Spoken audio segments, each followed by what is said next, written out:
like to invite you to ponder a big question with me, which is, where does prosperity come from?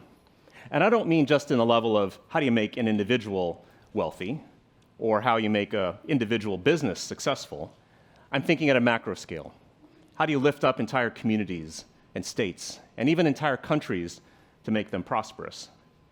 This is a particularly relevant question today at a time when public surveys show that almost half of Americans say that the American dream is slipping out of reach. So I've spent about 3 decades of my life, which is pretty much my entire career, searching for an answer to this question. And I'm pleased to say I think I found an answer, and I'm very happy to share it with you today. It's not the answer I expected, and may or may not be the answer you expect, but I'm happy to share it with you, but I'm going to make you work for it. We're going to listen to 3 stories I'm going to share with you, and by way of those 3 stories, I'll reveal the answer. The story number 1 is the story of my parents. So this is Betty and CJ. They came to the US as immigrants from Taiwan. They showed up with $300 and 2 bags of laundry. They still got these 2 burlap bags where they used a marker to etch their names and addresses really carefully on them from when they flew over. They came as educators. They believed in the power of education to transform lives. And so when I was lucky enough as a teenager to get into Harvard, they really wanted to send me, but they couldn't afford it. So the first thing they did is they took out a second mortgage on their house. That is, they bet everything on me going to college. The second thing they did is they started a business on the side to generate some extra income. It started on the evenings and the weekends as a side hustle, and eventually they worked at it. But it was a real struggle. I could see it in their eyes and their faces and hear it in their voices just how hard it was. It really took a real toll on them. And the reason it was hard on them is because they were actually just like little Davids confronting the Goliath of this great challenge in front of them. Even the simplest of things were hard for them. Like, how do you even register a business? What are these different corporate forms? How do you negotiate a contract? How do you do accounting again? And how do you navigate all this red tape? All these things were really challenging for them. But they worked at it over this course of several years. A lot of anxiety, a lot of sleepless nights. And eventually, they built a small success out of it. They were able to pay for college for my sister and myself. And they were able to build their small version of the American dream. The weird thing is when I got to Harvard, I learned that the way we teach leaders about how you run an economy and how you run a government and how you build prosperity actually thought of people like my parents as sort of replaceable. They were just pieces of a system. That is, if someone didn't start this business, well, someone else would. If someone doesn't take this job, well, someone else would. Basically, within the macro system, we're kind of viewed as just replaceable cogs. And I thought, well, that couldn't possibly be right. I'd seen what my parents had gone through, and I know what other people have gone through in trying to do similar things. And I thought, well, there's got to be more to it than that. So I struggled with that question a lot. Which leads me to story number 2, which is the story of me, and how I struggled with this question of, well, where does prosperity come from? In particular, how does it take into account people like my parents? Just ordinary people trying to figure it out. And so I spent decades working on this, and I've had a really fortunate and very unusual career. I've had the benefit of doing almost every little possible corner of the world in trying to explore this question. For instance, I've worked with scientists and researchers who've developed great new discoveries and inventions, trying to bring those to life to benefit others. I've started businesses to bring new products and services to market. I've helped develop capital funds that can invest in great ideas. I've worked with policymakers and leaders to shape our very system. I've run nonprofits. I helped other nonprofits trying to fill gaps in the market. I've even helped run one of the biggest philanthropies in the country, helping support entrepreneurs, try to invest in big ideas to lift up the lives of millions. I've even been a lawyer, helping try to put together deals to help people navigate and connect all the different dots together. So I've done a lot of this, and I've traveled to almost every corner of America in the process. These are actually photos I've taken over the last 3 years. Over the last 3 years, I've taken 3 road trips across America to meet with people where they are: entrepreneurs, innovators, communities, leaders, universities, researchers, everyone you can think of. And I've really gotten a real perspective on things. Because I haven't just been in conference rooms and meetings, I've been in their garages, in their basements, in their warehouses. I've heard their stories of heartbreak. I've seen their tears, people building stuff. This stuff is very compelling. And out of all these travels, I've learned something, learned a few things. One is that great things come from unexpected places. There are great people building awesome things everywhere. You just never know where things are going to come from. And I've also learned that the playing field is not level. It's actually easier for some people than it is for others, depending on where you live, who you are, or where you're from. So not everyone has an equal shot to try to build their own version of the American dream. I've also dug into some of the data around prosperity, where that comes from. And so things like GDP growth, job growth, income growth, poverty. Did you know, for instance, that almost all net job growth doesn't come from big businesses or little businesses, as most people think? They actually come from new and dynamic emerging young firms. Did you know that GDP actually comes from young, innovative, dynamic entrepreneurial firms? Did you know that income growth is actually tied to entrepreneurial activity? So for every 1% increase in entrepreneurial activity in a county, almost every household in the rest of that county raises their average household income by about $500. There's a huge ripple effect in entrepreneurial activity. And did you know that the more entrepreneurship goes up, the more poverty goes down? For every 1% increase in entrepreneurship in a state, there's a corresponding 2% decrease in the poverty rate in a state. This is all research that's really come out in recent years, but it all points to this conclusion, which is that people like my parents actually matter. That the entrepreneurial work of people building stuff, making stuff, building something and bringing it to life actually matters to the whole system. So where does prosperity actually come from? Well, this is what I've learned. It's not just about great technologies or great universities, great businesses, capital. Those are all part of the answer, but it's bigger than that. It's about entrepreneurship in a deeper sense, which is the ability of people to see an idea, to make something a little bit better, and to bring that to life in the world.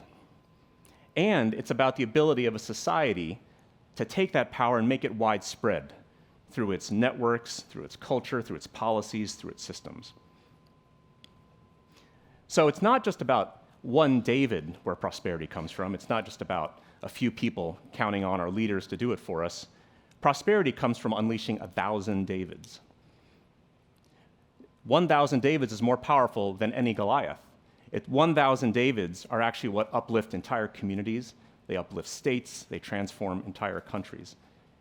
I've had the pleasure of seeing this. It's not just, a few companies or a few people that make it happen.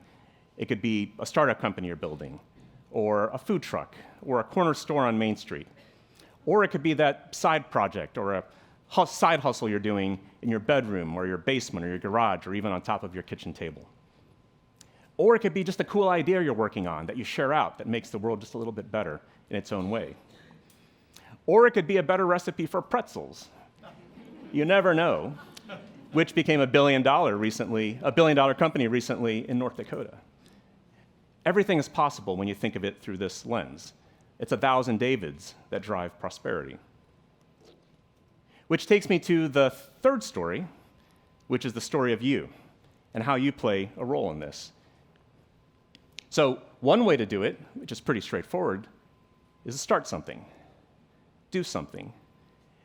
Everything has the potential to be really useful for other people. And so you build, you create, you invent, you innovate, you grow. New ideas, bringing them to life, actually has a huge ripple effect across all of society.